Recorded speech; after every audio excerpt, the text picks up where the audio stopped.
Good evening! Nagbabalik si Dongkan, ang Boots ng Canada.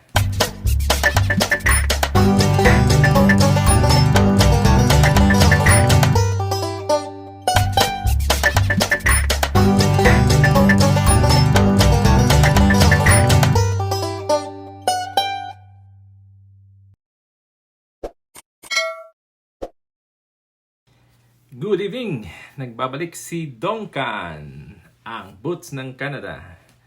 Ang nagsasabing walang mahinang ninalang sa mga Cargill. Grrr, grrr, grrr. Alright, nagbabalik si Dongkan.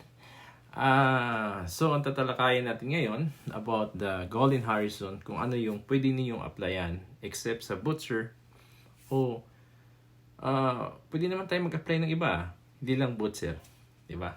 So, kung saan natin makamit natin ang pangarap kung para doon talaga tayo. So, doon tayo mag-apply kasi hindi naman lahat tayo ay mapupunta sa Butcher. So, ito ay share ko lang sa inyo dahil nga ito ay tawag ito legit na agency. Bakit? Si Golden ay 27 years na si Golden. Kaya, diba? Hindi lang isang Pilipinong natulungan niya, kundi marami na. Diba? Isa na ako doon. Kaya si Golden, very trust talaga. Kasi nga, imagine mo, 27 years. Diba? Kaya, masasabi ko, legit na legit ang Golden Harrison. Kaya, ano ba ang pwede natin applyan sa agency na ito? At, paano ba natin gawin? So, sa ngayon, kasi nga may pandemic, kagaya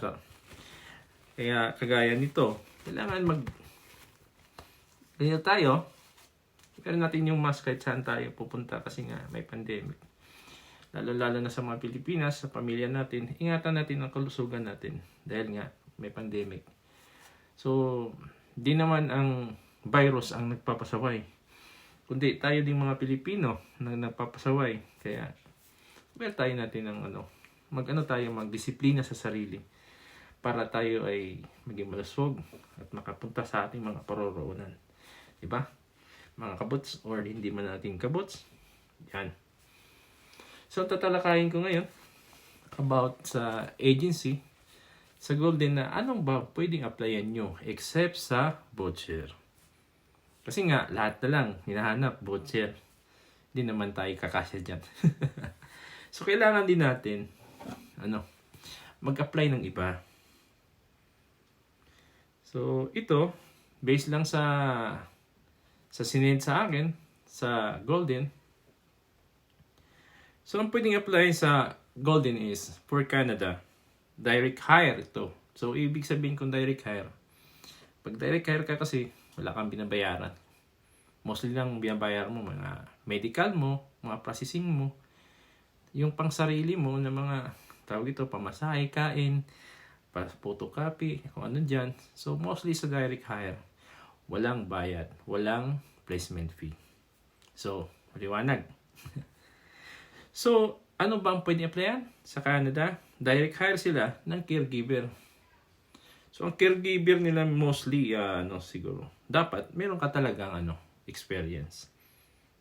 Experience nila mostly, dito sinasabi 1 year, okay na. So, much better kung may 3 years talaga. Pero legit talaga. Kailangan ng legit na 3 years ka. Kung ano ba. Basta may 3 years ka, mas mabuti yun. Mas legit. Mas legit tuloy. Mas maganda. At saka may SSS ka na nagpapatunay na ikaw ay isang caregiver ka talaga. Diba? Pero parang 1 year, pasok na sa caregiver. So, caregiver, meron silang caregiver at saka skilled worker.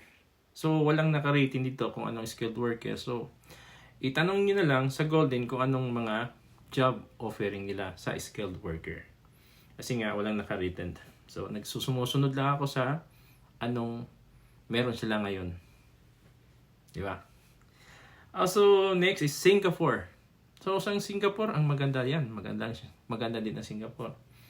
Kasi successful sila sa government nila o sa mga ano nila. Sana naging successful ang Pilipinas. Parang Singapore din kung si Marcos pa talaga.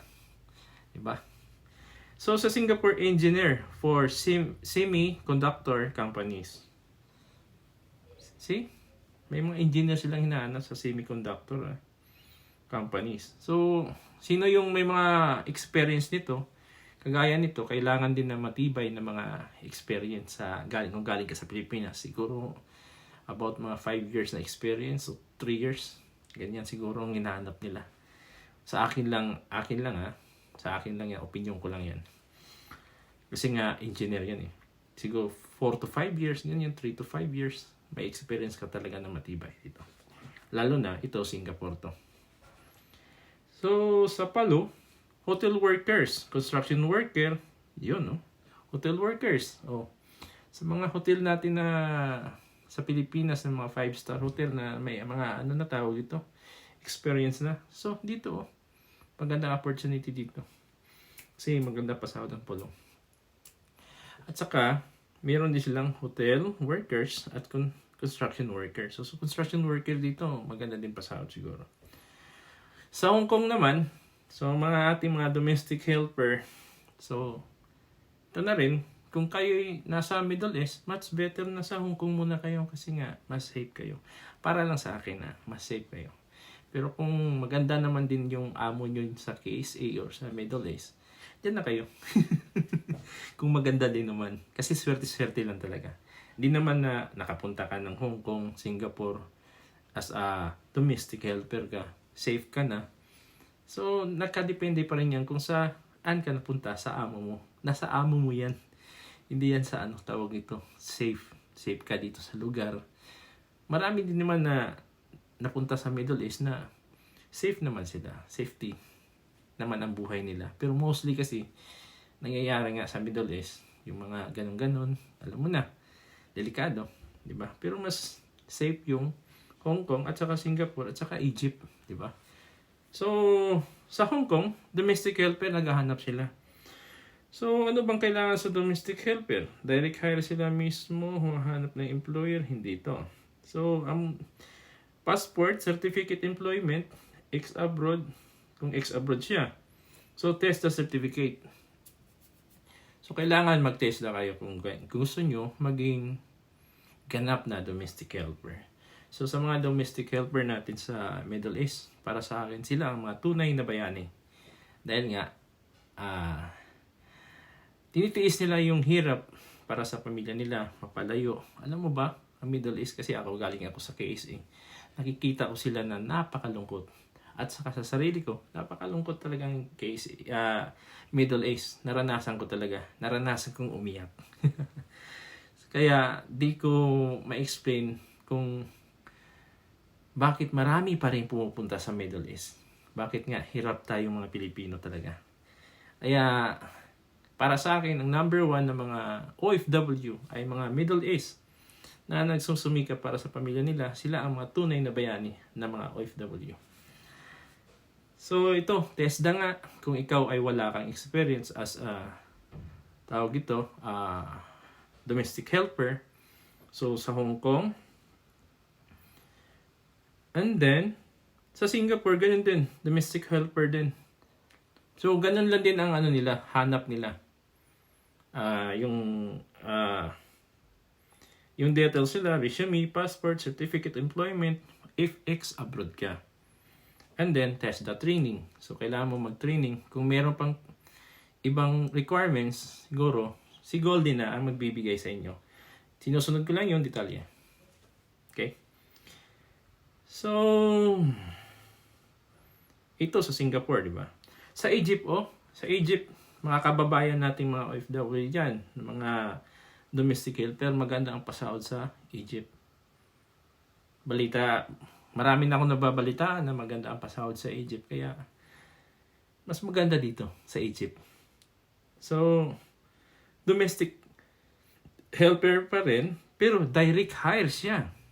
So, si Goldie na bahala sa inyo kung mag-a-apply kayo tapos ida-direct kayo sa inyong employer.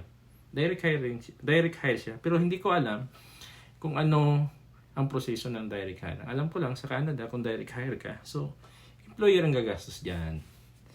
Maliban na lang sa mga medical o ano mo diyan, etc. etc.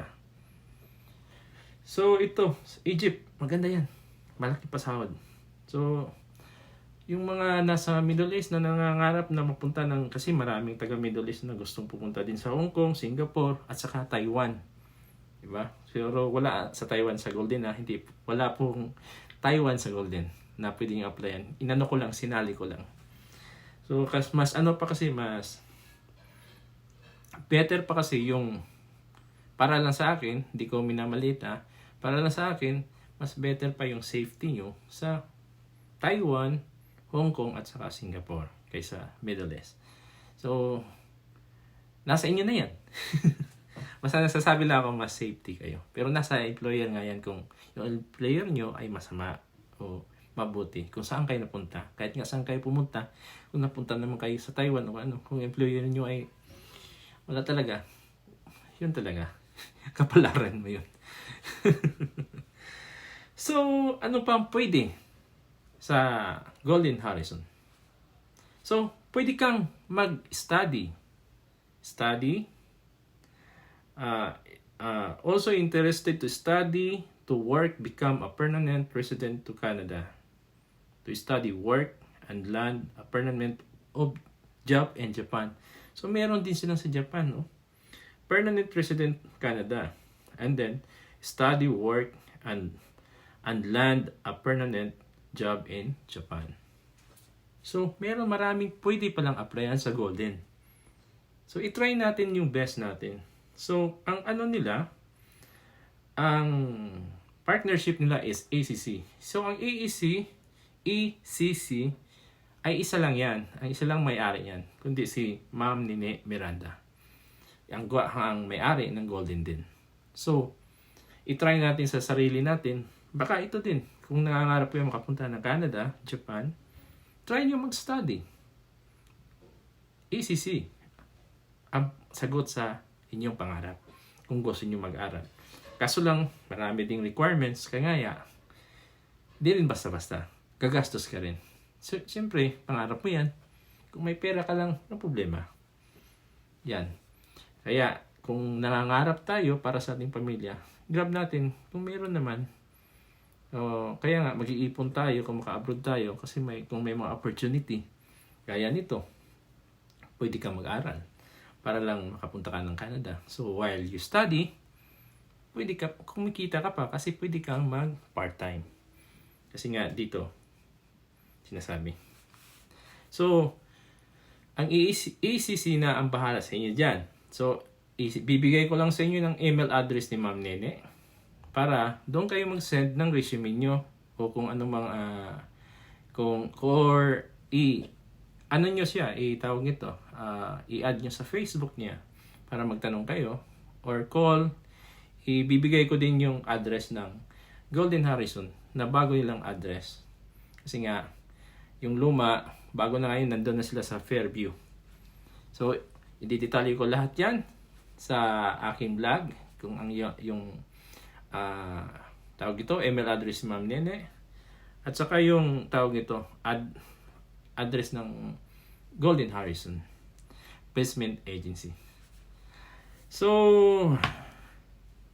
maraming salamat sa inyo lahat at sana suportahan nyo pa rin si Duncan at hindi kayo magsasawang suportahan si Duncan at please click the button and all para naman masubaybayan nyo lahat ng aking mga vlog at saka sana suportahan nyo lagi at saka hindi ako magsasawang tumulong sa inyo hanggat meron si Duncan, nandito ako. Sige.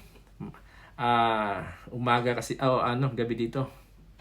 Kaya maraming salamat. Ito po si Duncan ang nagsasabing walang mahinang nilalang sa mga butser ng Cargill. Grrr.